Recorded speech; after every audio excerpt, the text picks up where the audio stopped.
Lore Together is proud to be part of the Boss Rush Games network. Feel free to find out more at bossrushgames.com/network.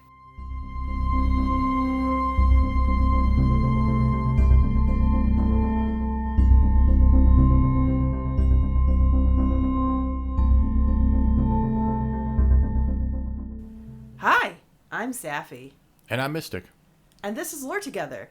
This is the podcast where a husband and wife team go over all the world building, characters, and storytelling in video games because it's what we like to do together. We lore together. Yes, and this is episode 44. We're trying out a new audio setup, so let us know what you think. We realize it might be a little echoey, but we'll work on that. We'll work on that. Let us know what you think. Also, I am stuffy. So if I sound stuffy... Saffy is stuffy. Stuffy Saffy. Stuffy Saffy. That sounds like just a really bad children's show character. So this is episode 44, as I said. But before we get into the episode, if you'd like to contact us, you can do that on Twitter at LoreTogether, on Instagram at LoreTogether, through email at LoreTogether@gmail.com. And if you'd like to support this podcast, you can do so by going to patreon.com/LoreTogether, where you can pay a per episode pledge to get early access to episodes, mini episodes, Q&As, and other things we may be doing in the future. And with that boilerplate out of the way, do you have any idea what we're doing? No, I have no clue. I haven't even had a chance. I've been so busy that I haven't had a chance to even ponder about what Mystic has in store. Okay. I'm not going to play the whole game because I don't know if you've actually heard of this series. You probably have, but I don't know if you have. It is the Dishonored series. Okay, I feel like I know of the series. You've probably seen memes, if nothing else. Possibly. That's very possible. We're going to be covering the first game for the most part. This is a universe with a lot of world building, a lot of material. There's novels and comics and... Oh, nice. Yeah, 2.5 games. Okay. 2.5 games and a bajillion other references of material? Okay. And people are really into this series. Like, I've seen people, like... We are not tattoo people. No, but we've seen people with Mass Effect tattoos and Dragon Age tattoos and all that stuff. I've thought about getting tattoos. The desire to get them is not strong enough to overcome the fear of the pain, which it sounds like it's not like super painful, but right. Not my thing. There is a character with a mark on their hand, and people will get that tattoo. Wow, that's awesome. Yeah. Major respect to people who are fans of something that much. Not only fans of something that much, but fans of getting permanent art on your body. Yeah. I'm not brave enough to do it, so I have a lot of respect for the people who are brave enough to do it. First game came out in 2012. We kind of seem to be stuck in this range. Specific area. Well, I feel like there's a certain range where video games started to be more commonplace to have something a lot more complicated. And because of that, that's why we end up covering a lot of games from that time period. It's a little bit of I don't want to call it a storytelling renaissance, but a storytelling evolution, as you will. It's not like people had never realized you can tell stories in video games. That was true soon after Atari came out with Pong. People were like, oh, there's some narrative ability in this. Not much, but yeah. Yeah. It's just that I think around there, it was like the AAA market was like, oh, maybe they'll like it better with a story. It's like, yes, investors, we would. So this was published by Bethesda. Okay. And developed by Arcane Studios. Have we talked about Arcane Studios before? We have not. I have a feeling that we may in the future because there is a game that they are working on that I'm very interested in. Ooh. I was about to say Back 4 Blood, but that's a different 4-person co-op. Back 4 Blood sounds a little... It's the same guys who did Left 4 Dead, but they don't have the rights anymore. Back 4 Blood? So now instead of zombie survival, it's zombie hunting. Revenge on my zombies! But the game that Arcane is doing is called Redfall, and it's like 4 people versus vampires. Yes, I want to play this right now! I think I showed you the trailer. Maybe I didn't. I don't remember. No, okay, so what that means, audience, is that I'm going to see the trailer right after we record this episode, because Mystic won't forget, even though I will. So, Dishonored is marketed as stealth, like a stealth game. Stealth is recommended but not required. Okay. So, Stealth helps you get the better ending. We'll cover that as we go. There's multiple endings. The universe, the world itself, is kind of this steampunk melded with mysticism aspect. Okay, is this so? We just did Arcanum, which is kind of Arcanum is like steampunk D&D. This is Victorian steampunk with kind of mashed with. First off, it's not Earth, so it's not even trying to be Earth. It's its own universe. Will Smith can't welcome us to it. And basically, it's set. We don't actually know what the world is called. There's no mention of the place where we are. Well, we are in the Empire of the Isles, but we don't know what the world itself is called. It's not everyone can be as lucky as Dragon Age with Thetis. Yeah, I mean, that was a pretty easy solution for them. That's so for those of you who don't know, in Dragon Age, Thetis is literally an acronym. The Dragon Age system. The Dragon Age setting. Or whatever. It was just like both. Yeah. So. But that we go into that in which episode? I want to say 12. You were absolutely right. It's episode 12. So we talk about that specifically in episode 12 if you want to know a little bit more about Dragon Age itself. And nailed it. That's our King Merrick episode that I did, but we're focusing on a world that did not have a cute acronym for it. So we have the Empire of the Isles, which is where the games take place. The only other known continent is Pandysia, I think. Pandy. It's Pandy. Ssia. Pandysia. I could see that. Yeah. Pandysia, that sounds like a throwaway name. It's not Pangea. Let's make it sound a little more foreign. Pandysia. It's the only other continent, and it's a massive continent, so it's kind of like Pangea. Right. And it is a wild place, a mess of jungles and deserts, where any, quote, human life there is, quote, subhuman and savage, according to the national religion. We'll touch on them later. That sounds like some propaganda. That sounds like some... A lot of it is we just don't know. There's been very few expeditions from the Empire of the Isles to... It's a long way. Right. But just assuming that they're subhuman, I mean, it just reeks of bad history. That's all. So we're going to cover the basic story pretty briefly. We're not going to get into a lot of the weeds because it's not necessary to get into the weeds on this. In future episodes, we can get into the weeds on specific people or whatever. Right. But we're going to cover the basic story of the game, and then we're going to get into a couple things that most people probably wouldn't care too much about, but I found them very interesting from a world-building perspective. It's your show. Well, I should say it's our show, but I'm here to let you take the lead, honey. Let's do this. So we're set in the plague-ravaged city of Dunwall. We're talking about plagues? We're also going to get political, so we should get that jingle out soon, too. Getting political. Dishonored follows the story of Corvo Atano, the last bodyguard to Empress Jessamine Caldwin. The last bodyguard. He arrives after being sent out to seek aid from the other nations of the Empire in dealing with the plague. They aren't going to help. They're going to blockade the city. Wait, okay. All right. So, skill set mismatch here. You're a bodyguard sent on a diplomatic mission? Yeah, it's kind of like he's the only one that she feels that she can kind of trust with something like this. That means she did not manage a good court. And I hate to say it like that. Look, I'm all for a girl boss. But that just seems like a bad plan. Also, of course there's a blockade because this is very reminiscent of the Black Death. Very much so, yes. I recently listened to Last Podcast on the Left, which, P.S., is not a show for all ages, but very fun nonetheless. But for a show that's for all ages, we touch on a lot of dark stuff. We do.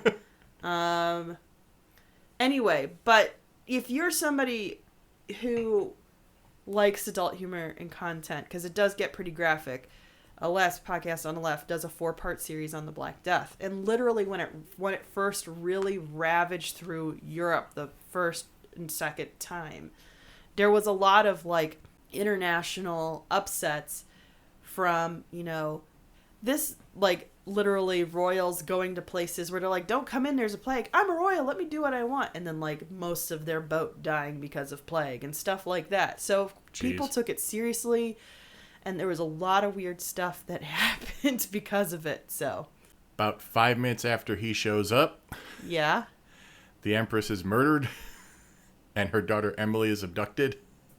So the heir's abducted as well. Yes. Okay. And Corvo is imprisoned by the Empress's royal spy master, Hiram Burroughs. The spy master. So he's betrayed the Empress. Yeah. They basically say Corvo killed her. Okay. I'm sorry, I think I was right. She didn't hold a good court. She didn't give enough incentives or get the right team around her. So there you go. I believe it was her father was emperor before she was, so it might be a lot of carryover. Well, yeah, it's I didn't actually research. I did some research on the history of the empire, but I didn't delve into lineage and who was in the court and stuff. I probably should have. I think it's fair to say just to expect there to be loyalty to a bloodline is to expect a lot. There's loyalty to a lot of other things that happen to be associated with a bloodline. Fair. Now we jump forward 6 months. So is Corvo still in prison? Yes. Burroughs has been elected Lord Regent. Oh, we're in a democracy now? It's a constitutional monarchy. Oh, one of those. Okay. On the eve of Corvo's execution, Burroughs and High Overseer Campbell, basically the religious police, are interrogating Corvo and trying to get him to sign a confession. Yeah, that's very...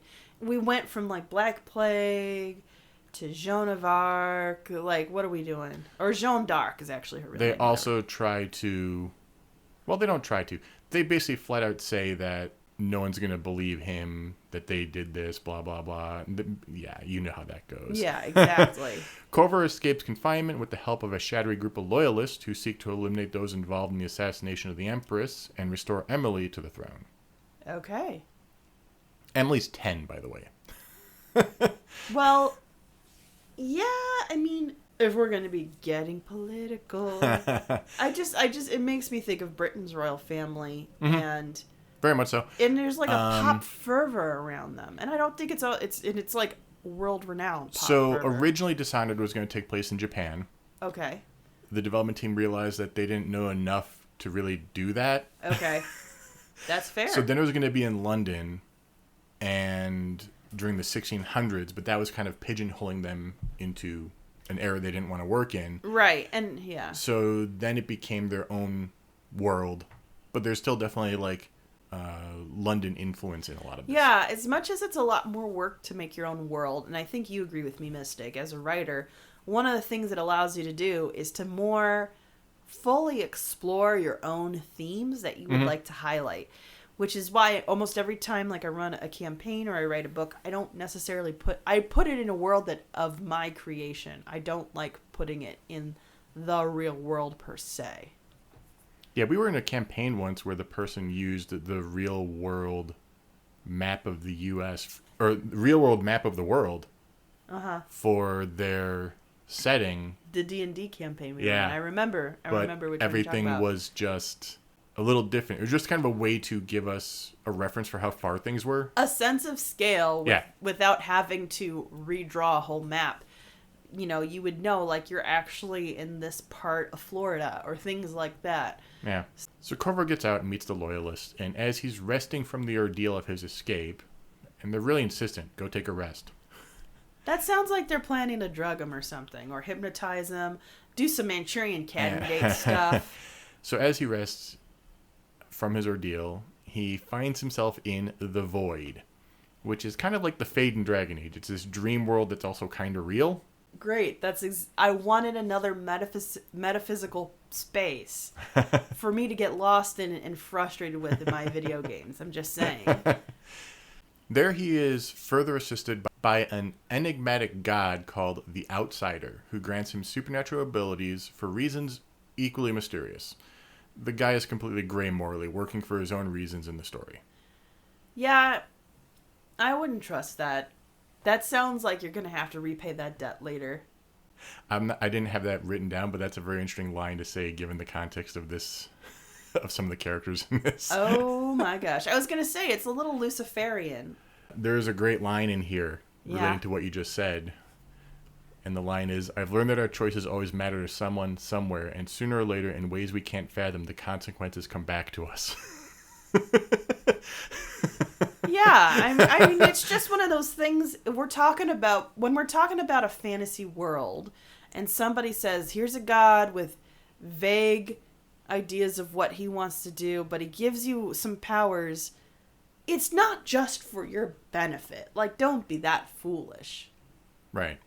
Worship of the outsider is forbidden by state religion. So is the state religion established by the new ruling The state religion is generations old at this point. And Okay. We'll get to the religion later. It's called the Abbey of the Everyman.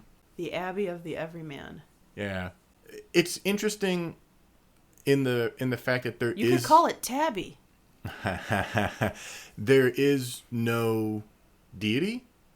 It's a lot more celestial and a lot more like balance and everything. So it sounds a little bit like, for me, it reminds me of Buddhism, because a lot of Buddhism is about the middle path, the middle way, and all of that.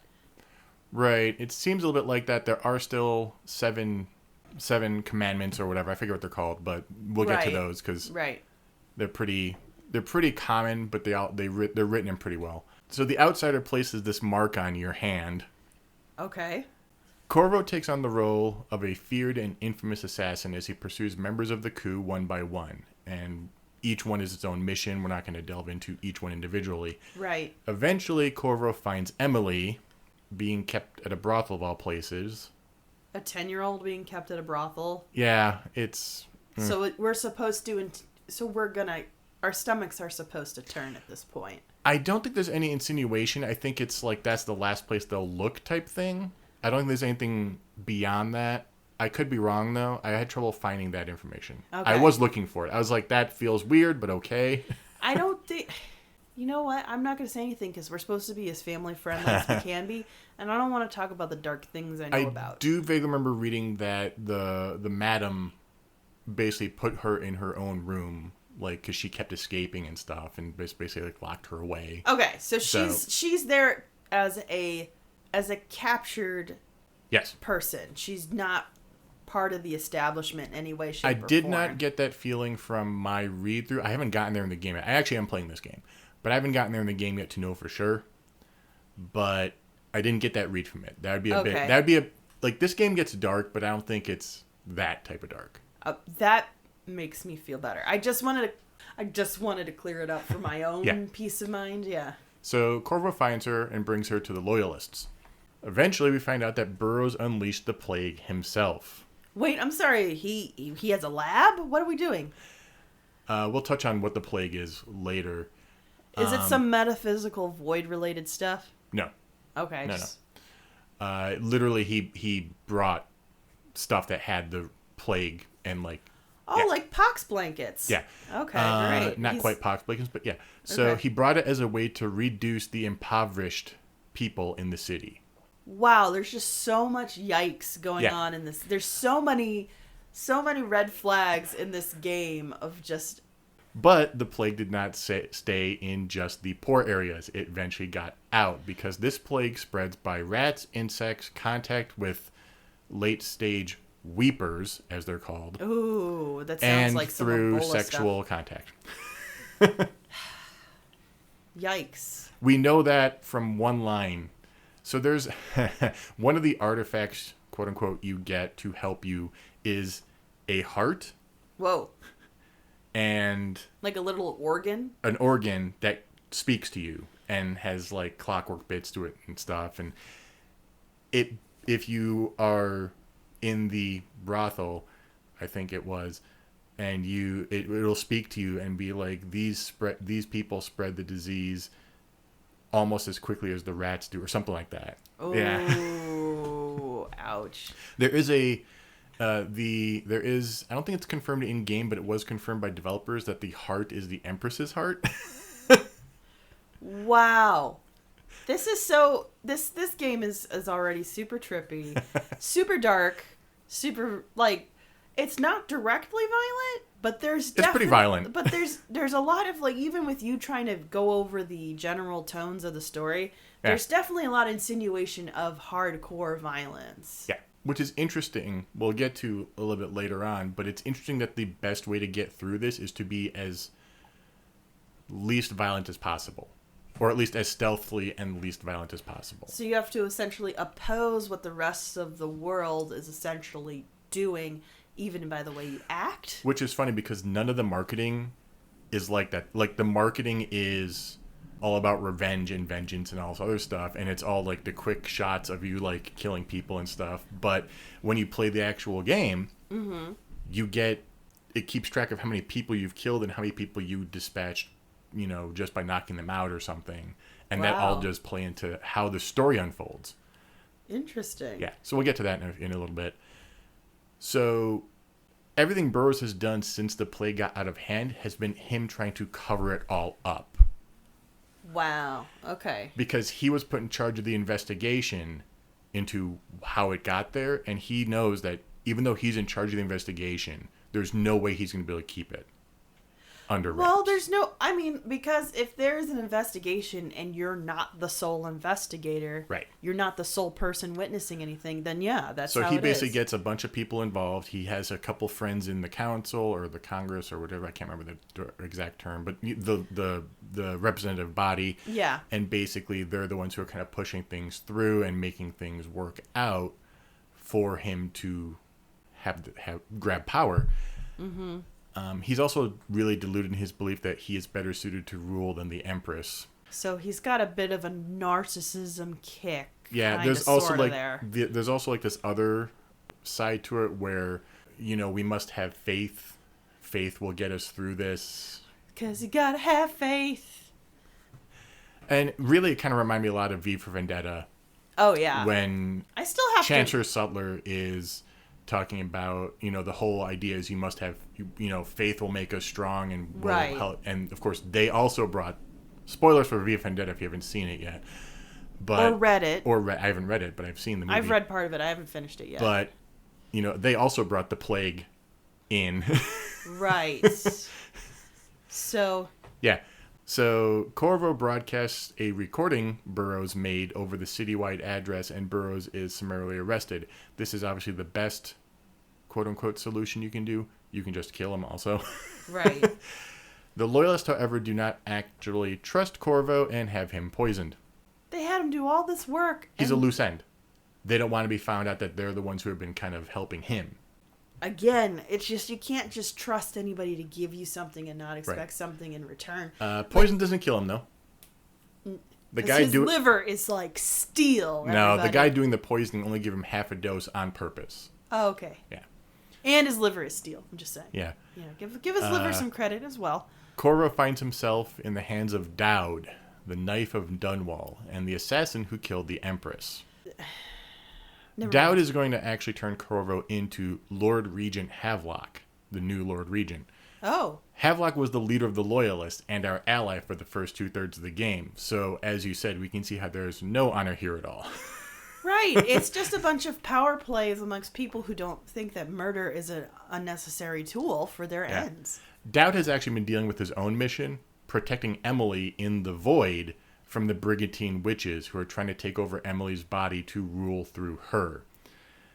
I'm sorry. Okay, are we going to explain what Brigantine witches are? Nope, that's a DLC thing that I'm getting to another time.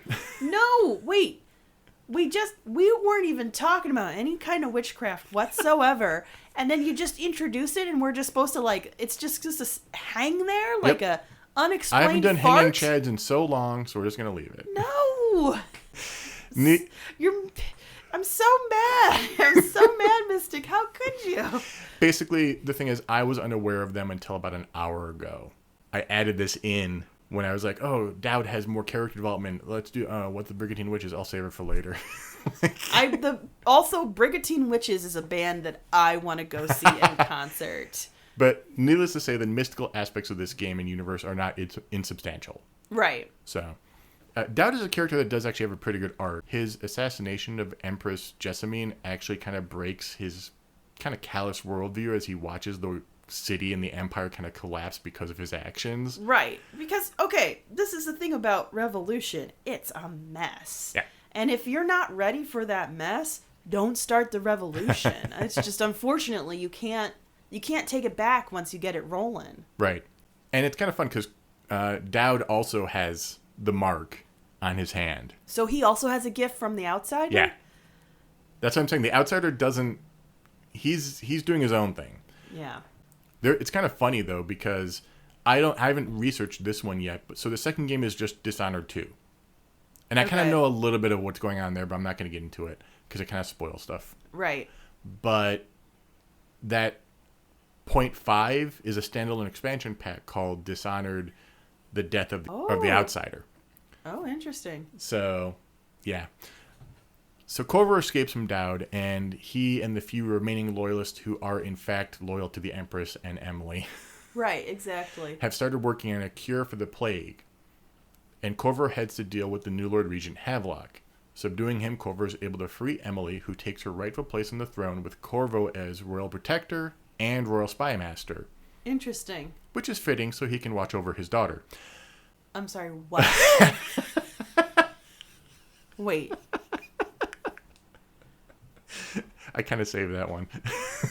I'm sorry. What? It's heavily implied by one diary and by, I think it's one journal entry, as well as a couple paintings, that Emily is Corvo's daughter. So he's actually the Empress's, like, not spouse, Right. but at least her love interest of some sort, romantic interest of some sort. In fact, it kind of paves the way for that a little bit during the opening intro that most people don't realize. Really? Because it's just a couple lines during a cinematic that you kind of hear in your head. Wow, okay. Yeah, it's basically the Emperor saying, like, we miss you, or, something like that. Mm-hmm. Or, I can't quite remember, but yeah, something like that. So it's a little more sentimental than you would expect from a statesperson. Right. Okay. And that's kind of the end of that. And Dishonored does feature multiple endings, which are dependent on Corvo's actions and the player choices throughout the course of the game. Okay. Choices aside, obviously you get choices to make. Right. With a little menu icon. Those aside, the amount of chaos you cause also affects the story. Interesting. And the gist of that is, the stealthier you are, the more canon your story is. The canon story that goes on to Dishonored 2 is called the low chaos one. Okay. Basically, the stealthy one, people aren't finding bodies, you're not running around guns blazing. More of like, if you're also somebody who plays Hitman, it's kind of like what you're going for. A very... Right. I mean, I'm not saying everybody plays Hitman does it, but the point of that game is really to just be a low-key, indiscernible operator for whoever you're serving at the time. Right. So that was a pretty brief synopsis. I mean, there's a lot of missions, and I have not gotten very far into this game. I think I'm on the 3rd or 4th mission right now. Okay. I did the escape. I tried to be stealthy when I was trying to neutralize the overseer, the chief overseer or head overseer, Campbell, and it didn't go well. Well, I was stealthy. I'm not that stealthy either. I was stealthy. We noticed. After I had the 7-man gunfight in the streets and everything cooled down, I managed to slip in and poison him, poison his drink. And then I went back in to grab something, and everything closed down behind me, and I was trapped and had to fight my way out of the building. It actually reminds me of something that happened to a character in a story I wrote. But you can think you can be as smooth as butter. Oh, I am not a good stealth player. But I'm probably better than you at it. Yeah. But I'm not good at it. No, I mean, let's be honest. So there are so many other great podcasts, including our fellow Boss Rush Network ones, and I've said this before, that are about people who are keeping up with the news when it comes to video games, keeping up with the latest video games, that are able to get through them and enjoy them, really. Mm-hmm. And somewhat you, and especially me, don't have the skill set for video games. Or the time. To do that. So a lot of our appreciation of it, and also just inherently because we're storytellers, a lot of our appreciation comes from the storytelling, which is part of the reason why we did this podcast. You know, we would also love to share our opinions about what's up and coming in the news, but really, to be honest, if you want that, our Boss Rush network colleagues, just go to them. Just go to our partners and they'll do it. And come to us when you're ready to be like, oh, that's a story I'm interested in. What do they have to say about it? So I'm going to give you an option here. Uh-oh. We can talk about 3 different topics. We can talk about the rat plague itself. That is interesting to me. The calendar. The calendar? Or the tenets of the Abbey of the Everyman. Are we going to talk about all 3? Sure. Which one do you want first? Oh, which one do I want first? Well, if we're going to do all 3, let's do the one that I think is going to be the most boring first, which is going to be the tenets of the religion. So here are the tenets of the religion, and then we're going to go through all 7 of them. Yeah, I was going to say, you said there were 7 of them. And these are the things kind of like to avoid. Number 1, restrict the wandering gaze that looks hither and yonder for some flashing thing that easily catches a man's fancy in one moment but brings calamity in the next. For the eyes are never tired of seeing, nor are they quick to spot illusion. A man whose gaze is corrupted is like a warped mirror that has traded beauty for ugliness and ugliness for beauty. Instead, fix your eyes on what is edifying and to what is pure, and then you'll be able to recognize the profane monuments of the outsider. That is just one tenet? I thought we were going to do it like, okay, because obviously you think of something like the Bible, the 10 Commandments. They're just one statement. Thou shalt not covet thy neighbor's goods. Right. Which is literally half of what that one is. But the need to hyper-explain your tenet of your religion just irks the heck out of me. That's what holy text is for. Not only that, these are carved into the wall. Like, in... Yeah, it's... No, that's just so... It's so bad. It's just... I can't... Are they all this long? Not all that long. That one's like half a novel. What is this? Let's get through them then. Number 2. Restrict the lying tongue that is like a spark in a man's mouth. It is such a little thing, yet from one spark an entire city may burn to the ground. The father of a lie will suffer a punishment compounded by each person related. Better to live a life of silence than unleash a stream of untruth. The echoes of lies come back as the voice of the outsider. You just needed one of those sentences. Just one. And it would have been poetic and beautiful. But now it's just like... It's like a really bad freshman year college art project being performed at a spoken word open mic. It's so bad. It's just awful. That's like, you just needed one of those sentences. Number 3. Oh gosh, guys, how are we doing this? I'm doing this more for the humor of yours. I'm stuffy because I'm recovering from a cold, or I'm stuffy because I'm allergic to this nonsense. I knew this was going to be kind of the weird part. All truth aside, this is here to watch you suffer. I really hope the audience is enjoying this. Number 3. Restrict the restless hands, which quickly become the workmates of the outsider. I wish it ended there. Unfettered by honest labor, they rush to sordid gain, vain pursuits and deeds of violence. Of what value are the hands that steal and kill and destroy? Instead, put your hands to the plow, the fork, and the spade. For even the lowliest labor that is rigorous squeezes the muscles as a sponge, rinsing impurities from the mind and body. Is a man not entitled to the sweat on his brow? No, says the church. It belongs to God. I just can't. Number 4. What the heck? This is the worst YouTube countdown I've ever watched. I can't. This is the worst Mojo episode I've ever seen. See? I thought you were going to say the calendar was going to be most boring. The calendar actually has some very interesting lore to it. No. No, I could see, like, because there's a range of calendars. Like, there's our calendar is boring for us because we know it, but there's also like the Mayan calendar system's really interesting and other stuff. Well, I don't know the system in terms of years and stuff, but the months are a little interesting. Yeah, or like how we have month names, and then literally Julius and Caesar is the reason why the last 4 months don't make sense name wise. Did we do number 4? We didn't do number 4 yet. Number 4. Restrict roving feet that love to trespass. They pay no... This is the longest one, I think. No! I have tea. What I need is a beer.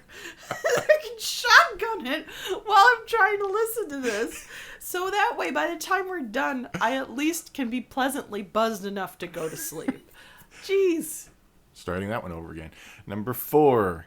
Restrict roving feet that love to trespass. They pay no heed to the boundary stones of other men's fields. They wander into foreign lands only to return with their souls blackened by iniquity. Where have you stayed that destruction now comes behind you? Would you walk across burning coals or broken glass? Then why do you prowl into the homes of the honest or into the dens of hidden things? For the result of this is the same. You will fall into the void. Instead, rest your feet on the firm foundation so that when the winds of the outsider shriek against you, you will stand firm and not be overthrown. By the way, these are all from the Overseer chant, so imagine these all being chanted too. Well, okay. You can do a chant of a story. I really like the way Dragon Age does it with the canticles, because essentially it's all parable. I prefer that to this. If you just give me an Aesop fable, and I am fine. Or one sentence. Which, again, 3 of these feel like, thou shalt not covet thy neighbor's goods. Right. That's all this is. Mm-hmm. It's like, keep to yourself. Mind your business. It's like half of these tenets. Number 5. Restrict the rampant hunger, or the intemperate will rise up among you like virulent swarm, devouring everything wherever they go, even filth. For what goes into your body poisons you, and if you eat filth, then filth is what you will vomit up. Wait. Sorry. For what goes into your body poisons you, and if you eat filth, then filth is what you will vomit up. Surely the glutton will sell away birthright, family, and friends for a morsel of meat.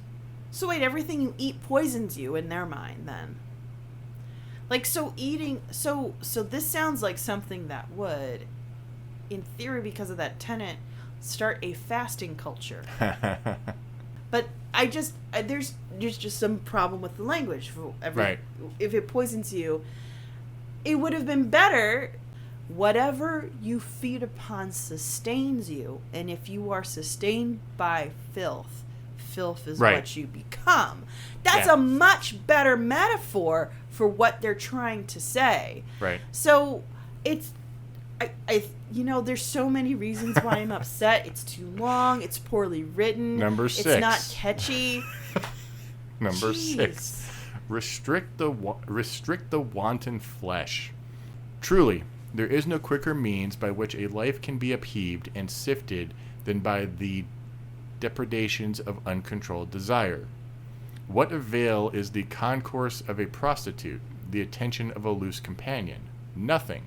And what of the fruit of such unions? Only sorrow is born, only misery is multiplied. Within these things, the outsider dwells. Do not covet thy neighbor's wife. Or spouse, if you want to be non-gendered. That's literally, I'm so mad. I think these are written this way on purpose. It's not like somebody's poorly writing. I really hope they're written this poorly on purpose. I think they're written this poorly on purpose. They're written to be overwrought religious tonality. No, it's not even religious tonality. It's just, it's to me, it feels like the ramblings of a drunk philosopher. Yeah.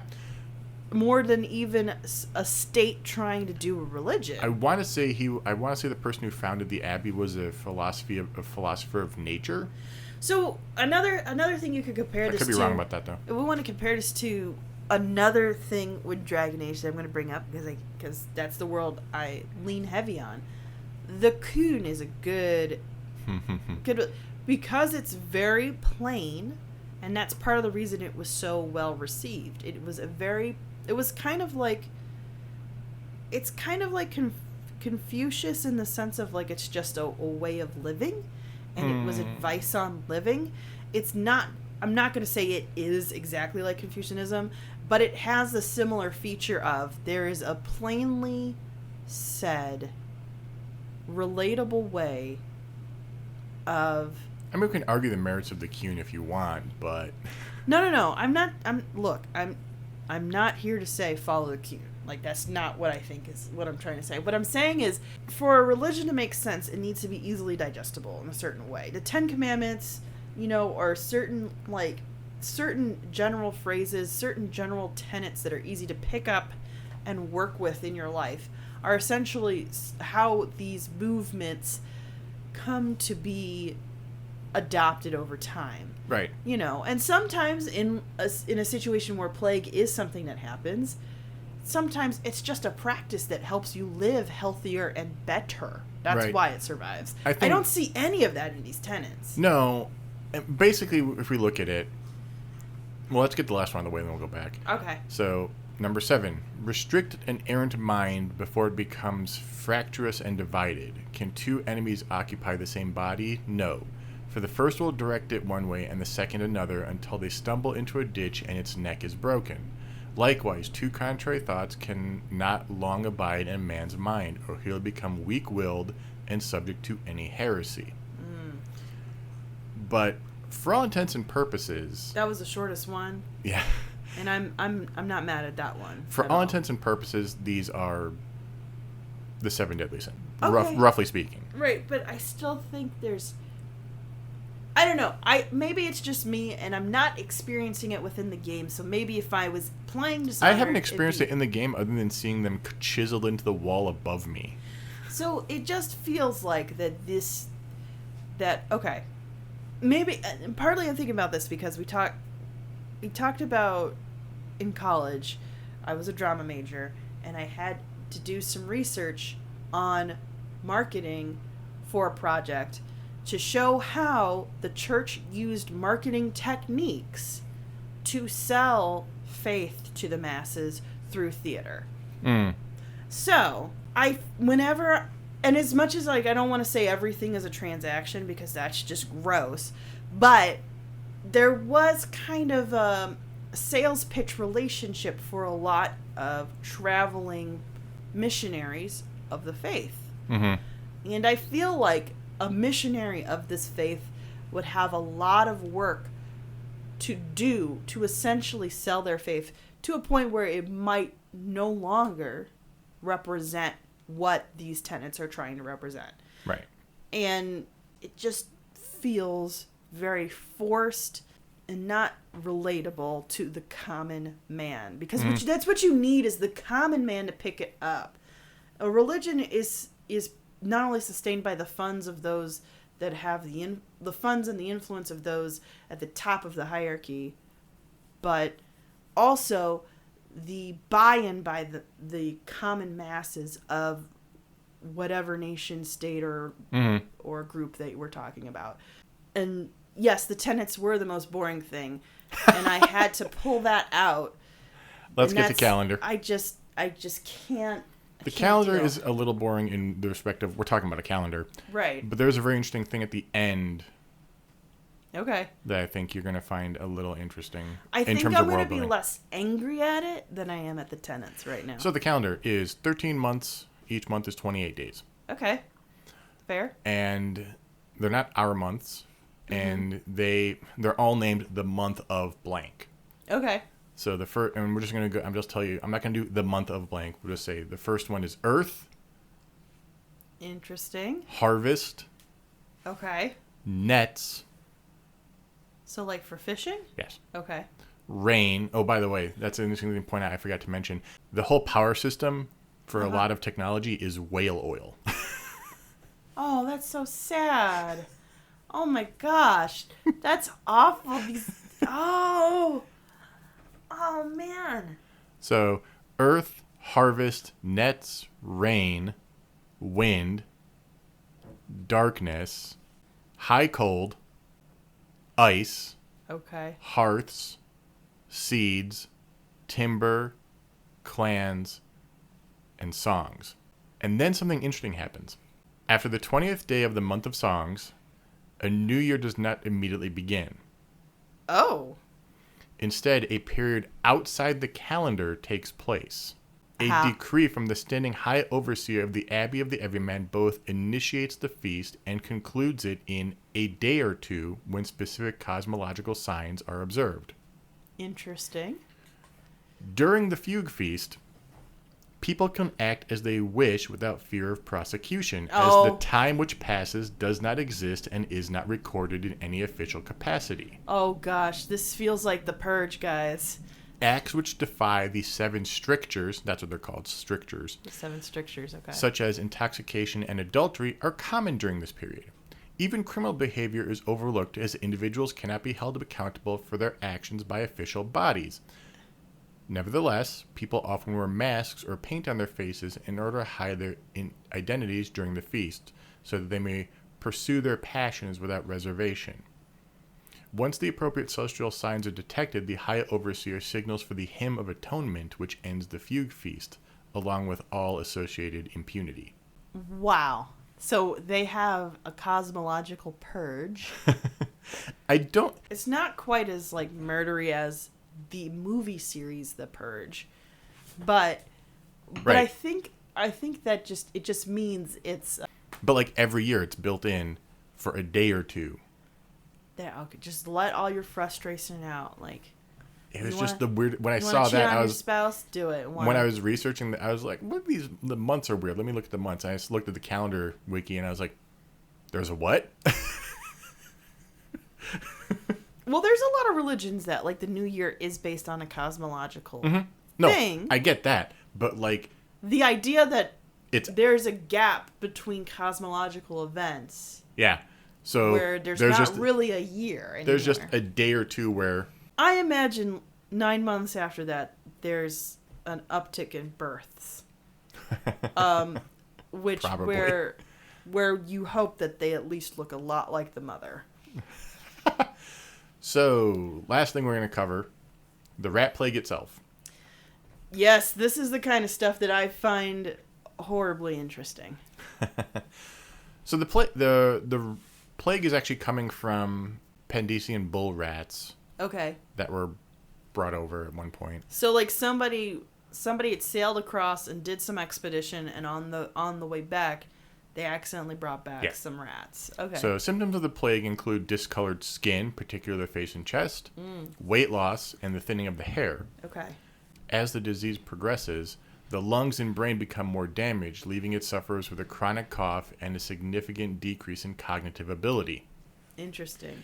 Late-stage symptoms include subconjunctival hemorrhaging, which causes blood to drip from the eyes. This is why they're called weepers. Oh, wow. Early efforts to combat the plague are fruitless once these symptoms surface, and prior to the discovery of a cure, the disease is lethal at this stage. Now, and my question is it a virus or is it like a bacteria like the original Black Death? I don't know off the top of my head, actually. I'm just curious if they worked that in there or not. They did work in that there's a couple expensive cures. Yeah.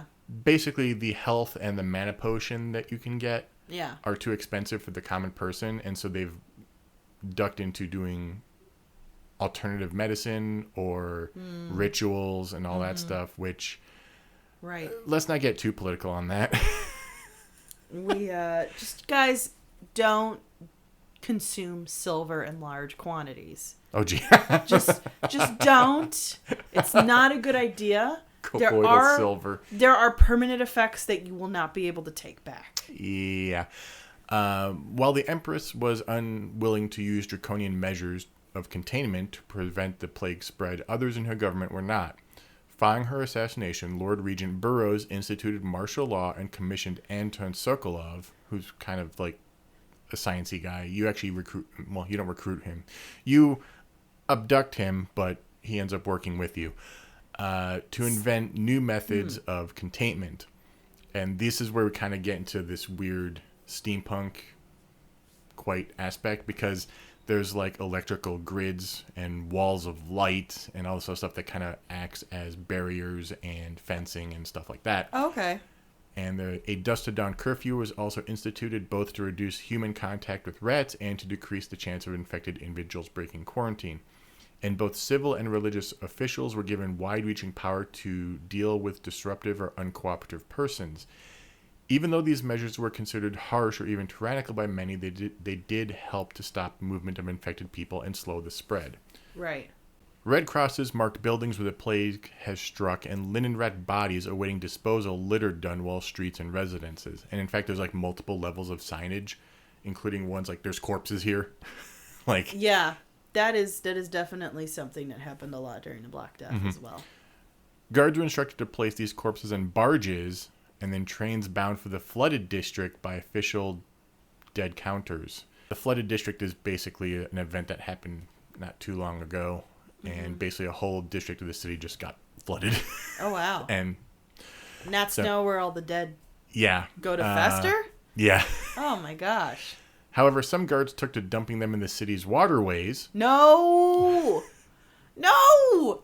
To avoid prolonged exposure to the disease if the bodies were not first consumed by rats. Interesting note on that. The rats in this game are vicious. There is one scene during the tutorial that you will see, and you're still going to be grossed out by it, I'm sure, where rats just attack two guys and they're like piranhas. Just start eating their flesh. Their bodies disappear within about half a minute. Oh, wow.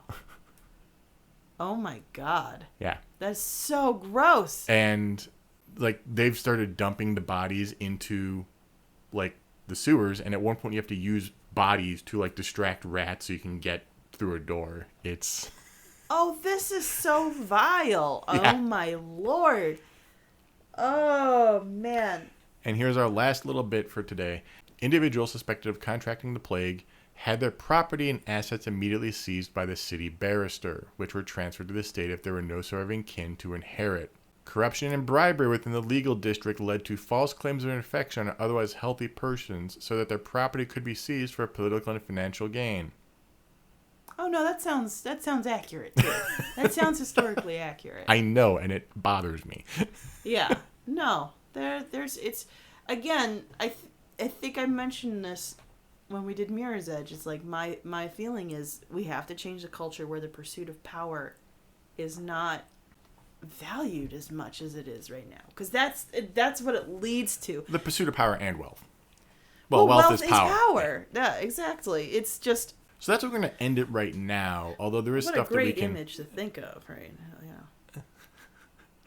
Yeah. But we're going to end it here. They thought of the grossest, nastiest world that they could. I don't remember who... I remember one of the guys who did this was one of the people responsible for Deus Ex. Okay. And I can't remember... There was like two main designers. I can't remember the other guy was responsible for, but they're pretty... well known in the industry. Yeah, or at least there's properties well established, yeah. I should say. And again, there's Dishonored 2 and another one.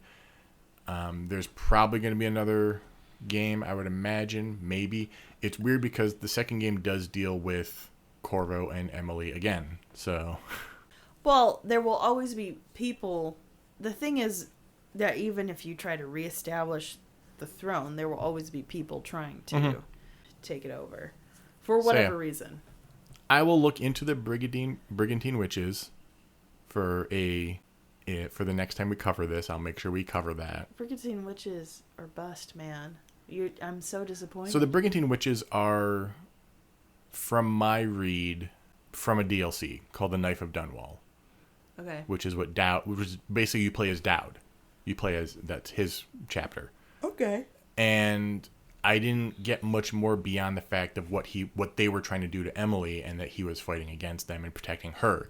Like, and when push comes to shove, even though he likes his money and he's willing to kill for money, he does have some loyalty to the Empire as an ideal. Okay, so that makes sense. So we'll have to do it another time, because next time is going to be a MMO. Our first MMO. Woo! And obviously, we're not going to obviously, with all MMOs, as everyone knows, there's so much info. We're just going to cover the broad strokes of some aspects of it. Well, there's a lot of games where, we do that a lot with a lot of other games with big universes, whether they're MMOs or not. So it makes sense. I'm only going to probably do 1 or 2 MMOs ever in this series just because, especially ones that are still Never say never. Well, fair, but ones that are still active just keep adding more lore. Right. Right, which means we will forever have a job. Thank you guys for listening. Oh my gosh, thanks so much. Thanks for listening to me suffer with those tenants. We appreciate every listen that you guys give us. Hearts. Thank you. Thanks, bye. Bye.